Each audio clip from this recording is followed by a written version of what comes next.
Hello, I'm Dave Koji, and welcome to the Pickleball Lounge, episode 8. The Pickleball Lounge is where I speak to influential members of the pickleball community about their involvement and experience on and off the pickleball court. Before we begin, I'd like to thank Astria Pickleball for sponsoring this episode. Head over to astriapickleball.com for their innovative paddles and gear.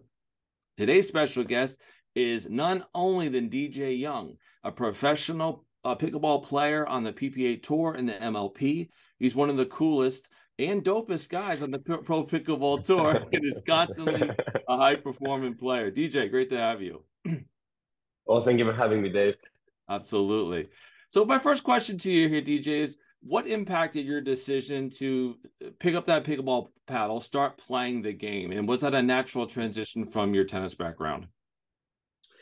Yeah, so basically, I mean, just like any other tennis player, somebody in this case, good OG Steve Dawson, it was like, hey, haven't seen you in a while. He just called me up and he was like, I think you should try this sport. I think it's perfect for you.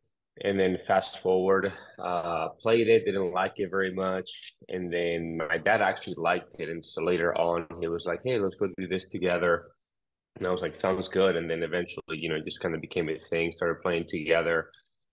And then he ended up quitting and I ended up, keep playing. And, the better I got, the more fun it got. So that's kind of like this short story. So you mentioned your dad and he got you in. So how influential was your dad? And do you think you would have played pickleball and been where you are if it wasn't for your dad kind of roping you in?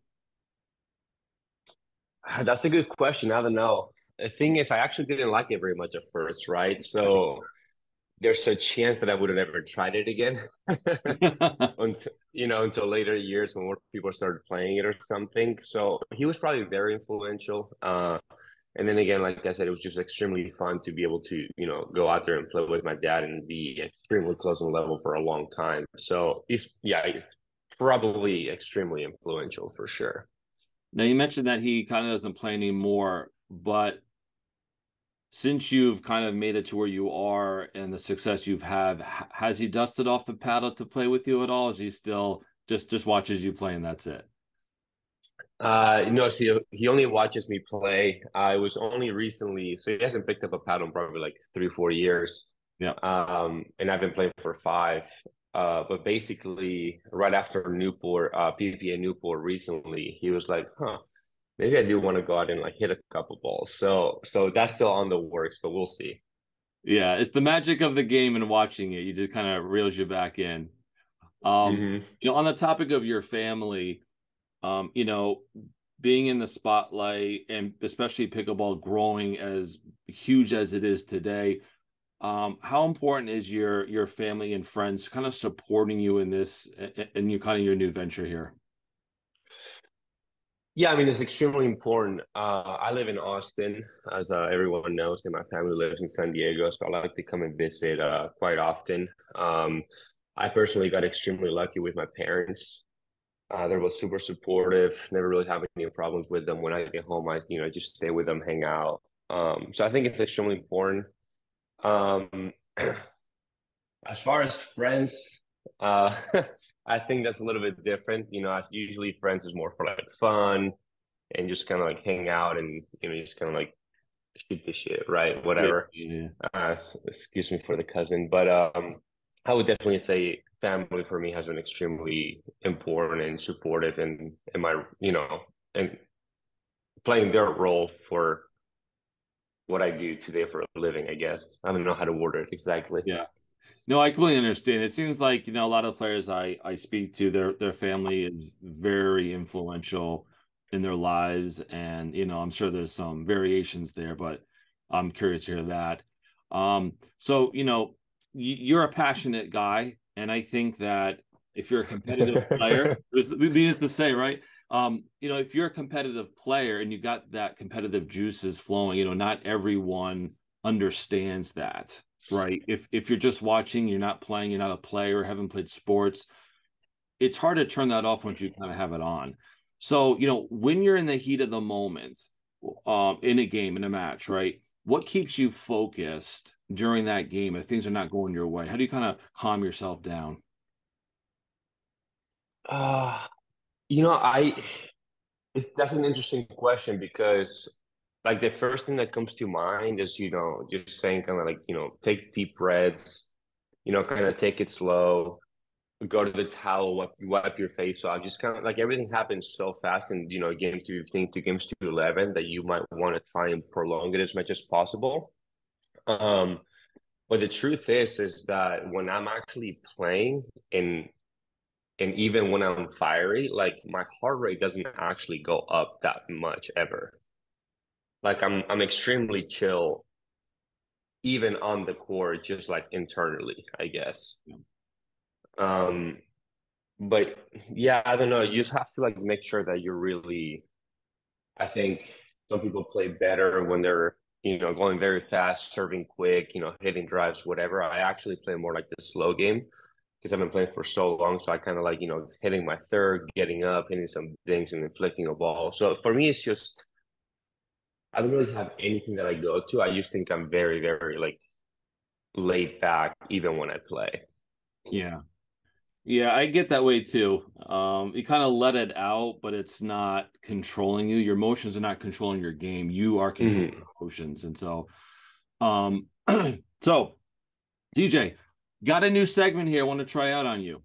It's kind of a Let's funny do it. name. It's called Hypotheticals, a new segment where I'll be asking DJ some unpredictable, uncomfortable, and maybe even some awkward hypothetical situations. So DJ, here we go. This is what I'm waiting All for. right. All right. Hypothetically, okay, if you had to choose, okay, sorry. If you had to choose to play a match with either Riley Newman's broken Gamma paddle that was taped back together or Rafa Hewitt's Adidas paddle, which one would you choose and why? I mean, definitely the Adidas paddle for sure. I Okay. personally don't think I personally don't think that the Adidas paddle could be actually that bad. Um, I just think, I mean, I love Rafa. We get along really well off the court, especially. But I mean, it's not a secret that, he might not be super, super strong mentally out there, So I think especially if he's getting triggered or some things are not going his way, things can spiral um, downwards pretty quickly. But then, like I said, a lot of respect towards Rafa. We're good friends off the court, but I definitely don't think the paddle is as bad as people might think it is. Yeah. And it's getting a bad rap for sure. I think because there's a couple of memes out there where Rafa loses to Zayn badly. He switches to the Yola and he destroys Zayn. But to your point, it may not be the paddle. It could be the circumstance and situation. You're off that day. But no, I appreciate that. Okay, next one. Oh, go back to Zayn. Zayn throws his paddle 100 feet in the air. Salome slams her paddle in frustration. Leia Jansen just kicks her paddle across the court. But yet you gently test the durability of your paddle, and only you get fined. Hypothetically, if you are running the league and had to create a punishment for players who part ways with their paddle via an airborne trajectory, what should that punishment be, or no punishment at all? Oh wow, that's really tough. Um, I think showing emotion is fine. Obviously, throwing your paddle is not necessarily the thing you should be doing. Or kicking it, whatever it is. I think there should be some punishment if it's really just affecting other people as well. Okay. Like if I threw my paddle, I threw it downwards, but for some reason it kind of like spiked, 7,000 feet up in the air. Right. It's like a And then, springboard. yeah, exactly. And then I don't think it fully hit anybody, to be honest with you. I think it would have been worse. But, kind of went onto the crowd. And so I think that's definitely somewhere where it's like, okay, like, if he didn't do it, then that would have never happened, right? But I think because well, I'm gonna try not to do it ever again, obviously, but because it might happen with other people, or other players, you can't help but to be like, okay, well, if it involves other people, let's do this. Because if you just throw it on the ground, nothing happens. Yeah. The only person that's getting like any repercussions is you anyway, right? I just don't think that if I like toss my paddle, I call a timeout and nothing happens to anybody, I don't think I should be fined for that personally. But it just kind of depends.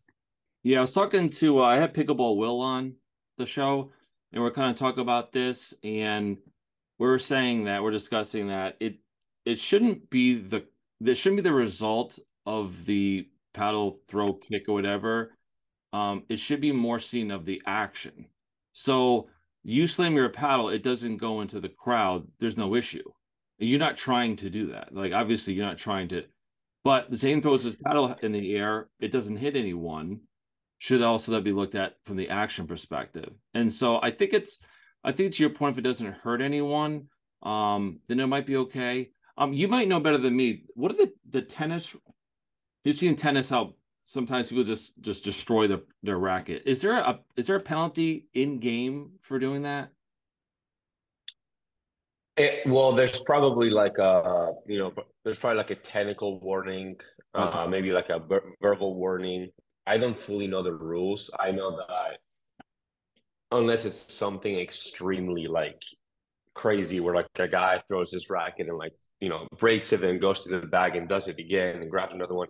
Unless it's something like that, I don't think there's like any fines, Yeah. or unless it hits like a ball boy or somebody in the crowd, I don't think there's any fines. But I just don't think that you can judge it off of just the action, Mhm. because everyone throws a paddle somehow, right? So like if I just like let my paddle drop and I call a timeout, are you gonna call that you know, are you gonna say that's a fine because like I dropped my paddle? Like I just think I just don't think it can be um like based off of like what I think it should be. I think it's like, okay, like is anybody getting affected?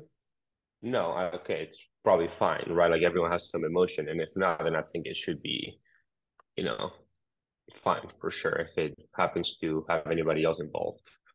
Has the PPA USA Pickleball have they defined specific rules about that now? Because I see your point, obviously, but do players know what they can and can't do with that? Even if there were 100 rules, I would probably Yeah. be the worst person to ask. I mean, I Okay. didn't even read your email. I saw there were more than two sentences, and I was like, it's fine. We'll just we'll just do it anyway. So yeah, I Yeah. wouldn't be the one to ask. But yeah, I have no idea. All right, no problem. All right, moving on. Okay, let's say hypothetically you are Batman and you have James Ignatowicz in one location and Federico Stackshoot in another location, and you can only save one of them. Who would you save? Oh my God. Sorry, James. I'm saving Federico. Nothing against James, obviously. I just happen to be closer with Federico. We speak Spanish out there. I'm at Charlotte. I was on his bench, just trying to pump him up, making sure that he's doing good and playing well. Obviously, really good friends on and off the court. So yeah, sorry, James, you might be dying on this one. Next question. Hypothetically, if you were offered $10 million to never play pickleball again, would you take the deal? Yeah, I personally would. Yep. I personally would. Yes, why? I should not ask. Oh, should not Why? say Yeah, I why. want to know why. Yeah, sure. Oh, okay. Yeah, for me, like I love pickleball. I love playing. I love training. I love competing. Uh, but $10 million is a lot of money. And for me, pickleball is not like the ultimate thing that there's going to be out there in my life. There's a lot of things that I want to do after pickleball. And whenever that happens, when it's going to happen, if with $10 million in the bank, it could happen sooner than later. So I would be totally fine with it. Yeah. How long? I mean, you're a young guy. I think you're 22, right? I just turned 23, but yeah. Oh, 23. Yeah. So, I Yeah. mean, how do you? I don't know if you thought this far in advance yet, but have you set a time limit for yourself? I think Ben John said he wanted to play like 10 more years. Have you thought about that? You're just kind of going with the flow at this point. I thought about it a little bit. I try to be smart with like my money and my future and everything, to have the best outcome possible.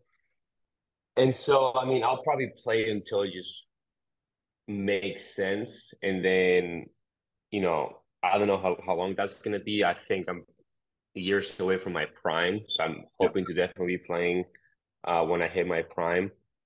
Um, but yeah, it depends. It's also a little bit different for me because I don't play singles really. I mean, I'll Yeah. play for practice for MLP and stuff, but like, you know, if I'm 33 or whatever in 10 years, it's not like I'm competing in singles against, 22-year-olds. So it's a little bit different for me. So I would say just until like I really feel like I'm washed up and I'm like, okay, it's time to move on.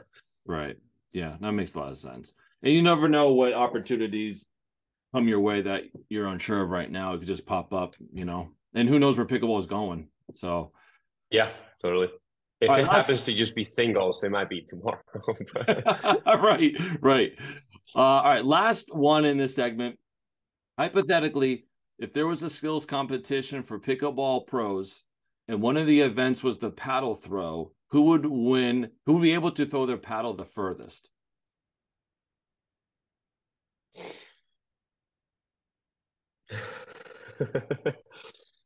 It's not only about strength, it's Yeah, also you have to like keep in count that, some paddles are more dynamic yeah, and that's right. aerodynamic than others. The technique, yeah. Um, Technique has something to do with it. Uh, I'm gonna say probably Daniel De La Rosa. Oh, okay. Uh, I mean, his arm is insane. If you have seen that guy hit an overhead, it's absolutely insane. And on top of that, his paddle has no edge guard or anything. He's playing with Pro Connects now. So I would only think that he can throw it the furthest for sure. That makes a lot of sense. Well, thank you for having fun with me there, DJ. That Yeah, no, was that was a good awesome. one. I like that one. All right. So moving on, we seem to be continually seeing new names come onto the pro scene. Do you think soon these quote no namers will be starting to win tournaments and they come out of nowhere? Um, yes and no. I think it's Okay. possible, definitely in singles first.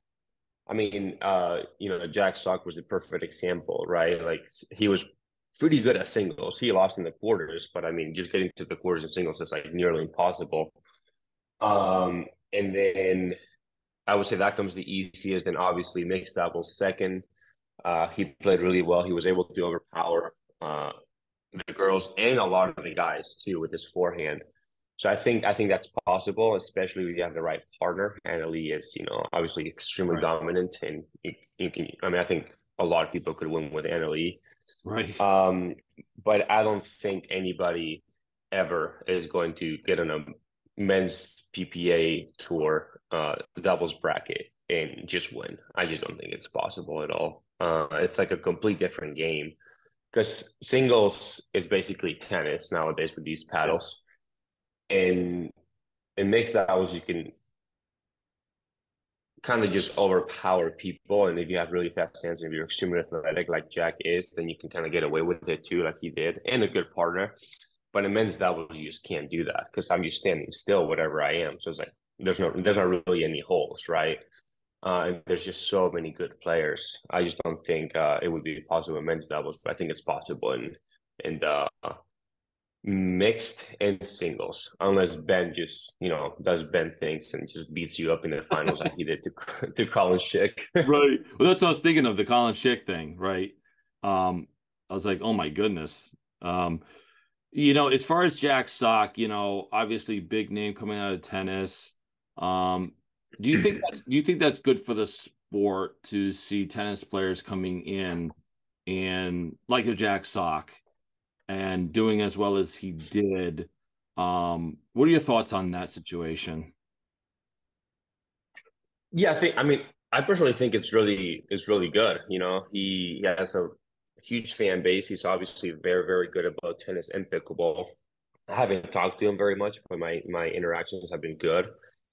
Um, but it is also a little unrealistic for pickleball players to be like, oh, Jack Sock just won a tournament, whatever. It's like, yeah, but like how often people get Anna Lee in their first tournament, Yeah, or exactly.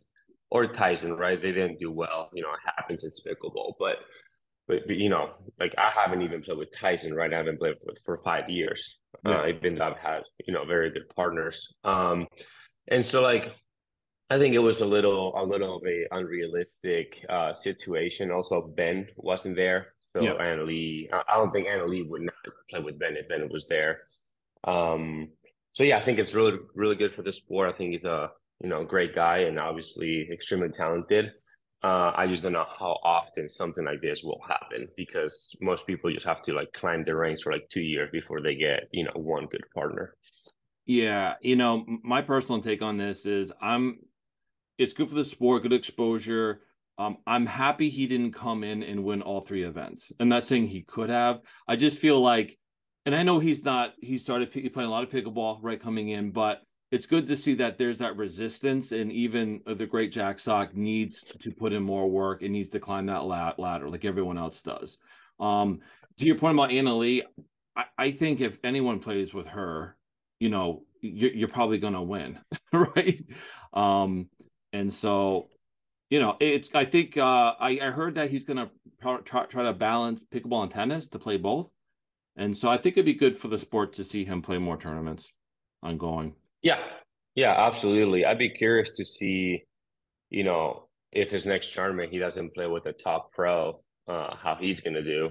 Right. Um, but yeah, I think it's very possible that he'll do really well, really fast.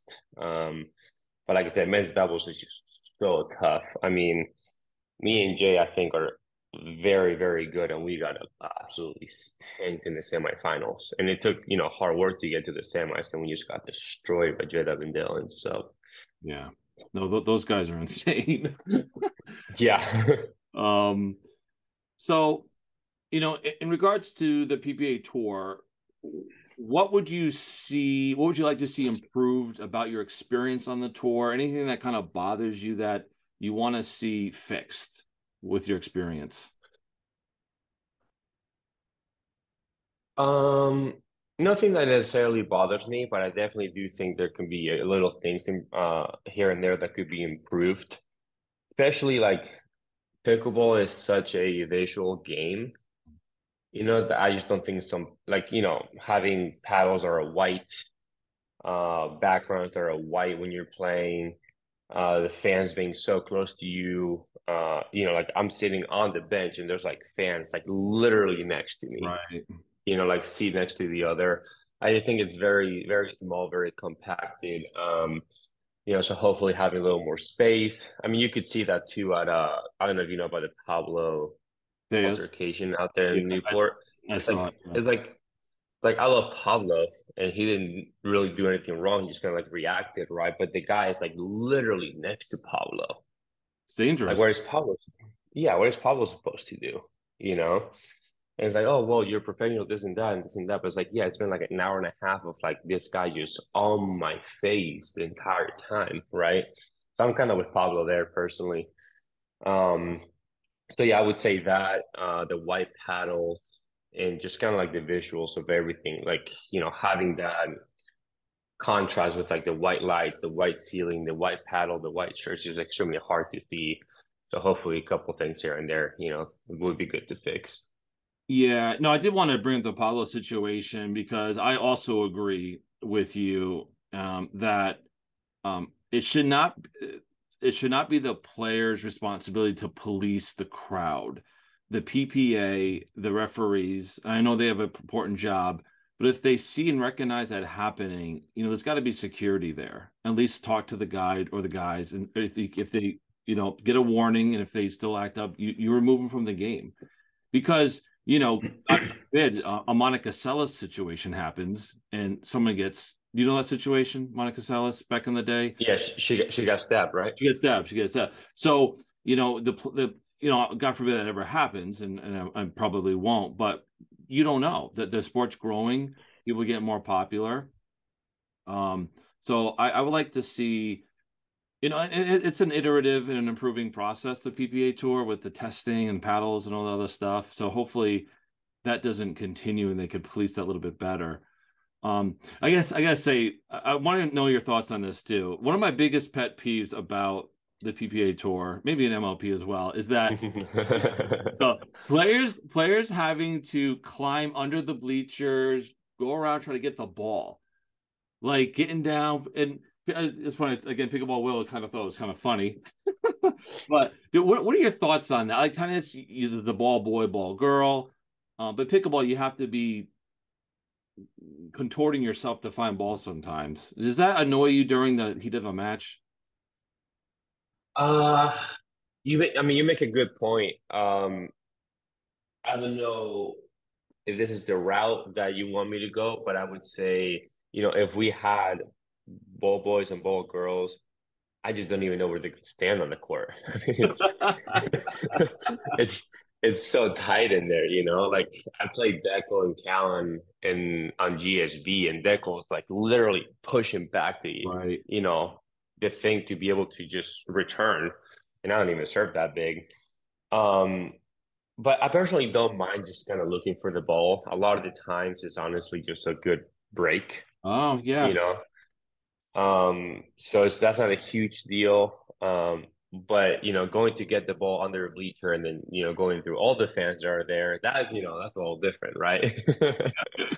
Well, I was thinking Um, they could put like a perimeter, a little bit better one. I don't know what that even means. Not like a hockey height, or boards, but something where you're not having to do that. But I don't know. I'm just curious because it's just something I observed, and I'm like, oh, that must suck to go underneath that every single time and get that ball. yeah, kind of like a barrier, right? The barrier, yeah, Yeah. And honestly, like the reason why we even spend the time and the effort to like get the ball back, it's because it's like every ball plays so different, at yeah, least for us. Like I talk to people about this all the time. Like when you're playing with a ball, like you get used to that ball. And then you grab another ball, like a Dura in this case, and it's gonna play different.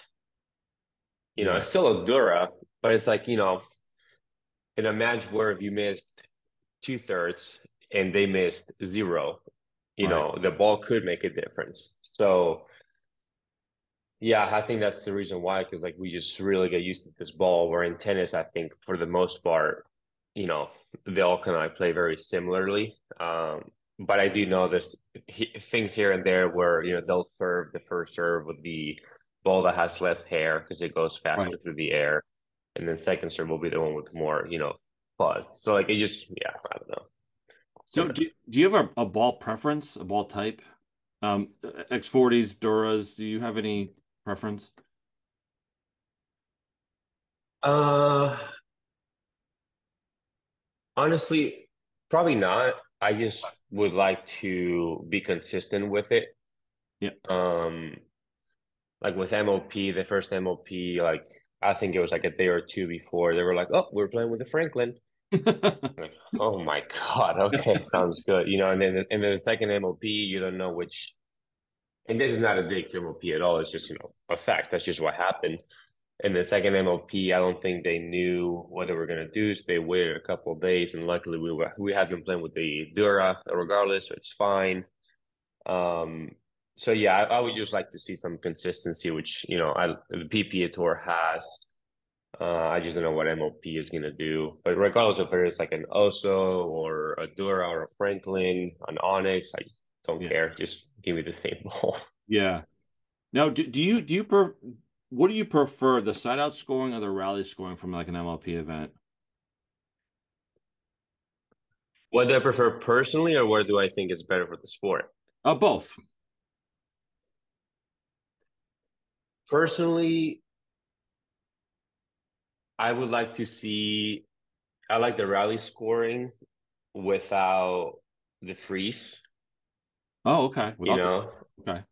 yeah, without the freeze, because in my opinion, you're kind of making uh the score very close, but like it's not a natural thing. Right. It's like imagine like in basketball, for example, like oh, you can only score with threes now because you're like 10 points ahead of somebody. Right. Makes sense. I just personally don't like that. I think if you're getting beat, you should just take it and get beat. Where in MLB, you kind of just like have to win on your server, whatever it is. And then, but I love side out too. And then for the sport, what's better for the sport, I definitely do think it's rally scoring. Just easier to understand. Um, very easy to play. There's not as much like stacking or whatever it is. I think it's just like, it's kind of like soccer. You just kind of go out with the ball and play. It just makes Right. sense. Right. No, that makes a lot of sense. Um, so a couple more questions here for you, DJ. How do you see yourself growing within the sport over the next couple of years? I don't know how to answer that question. I don't think I understand it. So do you see yourself um competing for the number one spots in doubles and singles? Do you feel like you're on the trajectory to be in that same conversation with the Ben Johns and all those guys who are up there right now? Oh, I see. Um, yeah, I mean, my goal is to just kind of be the best player I can be, whatever that means. So I think it looks different for everybody. So for me, I just focus a lot of basically training as far as like off the court stuff, like agility, flexibility, and strength workouts, cardio workouts, lifting. I don't play as much pickleball as other people probably do, but it probably has to do with the fact that I've been playing longer than most of them. Right. Um, but yeah, I would say I just want to keep playing, keep getting better, and hopefully things kind of click at one point, and I started making some Sunday finals or something. Yeah. Well, I'm rooting for you, because every time I watch you play on the live streams, it's like you could win at any time, and it's this skill differential is not that big. You know what I'm saying? So you could, and I think you will. It's just you're really fun to watch. Thank Um, you. so any final thoughts here, DJ, you want to share with the audience before I wrap up? No, just give me your top three favorite pros and your bottom three. Oh, mine. Eh, Oh man, Male, male. male. Okay. This is not in rank of well, I I like I like Dylan Frazier. Agreed. I think he's a really good guy. I've had him on the show too. Yeah. Um, I like Ben Johns. Um, Hmm. and ooh, the number three. That's what's always tough. Yeah, the third one. Oh my goodness. DJ Young. There you go. DJ Young. For women, Anna Lee. Um, I like um Catherine Prento Hmm. and um I gotta go Leia Jansen. I know those are kind of typical answers, but Kalea is so funny though. If you're sad, you just look at her Twitter and you're like, okay, right, right, okay, okay. I'm gonna go get a workout in right now. So spicy. What about bottom three? Let's get spicy. What about bottom three? Oh, okay. My bottom of the bottom, and there's a backstory to this, and it's my own issue than his, but Zane Navratil. Here's why. Here's why. And I don't want to blow up a spot or anything. And so I ask a lot of pros to do these, and the majority will agree to do my show. But he goes, well, I don't know. Talk to my manager. And it's like, okay. So I reach out to his manager. He goes, oh, he charges $100 every 30 minutes. I'm like, really? Like, never mind. So I don't know. I just was if there was a cost to interviewing him, then he could have just told me and not passed me off. So that kind of rubbed me the wrong way. So Zane is the bottom. Yeah, I understand. We don't like Zayn. Nobody likes Zayn. We're Yeah, good. yeah. I'm just joining the crowd, you know. Um, Ryan, I'm gonna talk to him after this. That's gonna be so funny. yeah, Ryan Sherry. I like him, but he's a little rambunctious for me. I think he's probably a pro's friend, but and then the last one, oh man.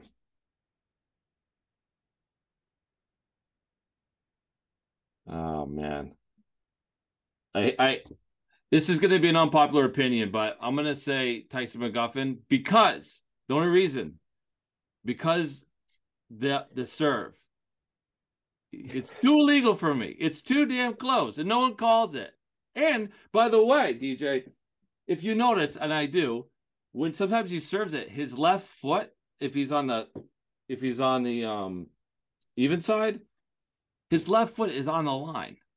Like sometimes, the line extends out past the baseline. Sometimes it's Mm-hmm. but also guy love to watch him. But if I had to say my bottom three, those would be it. I like the bottom three. I like the bottom three.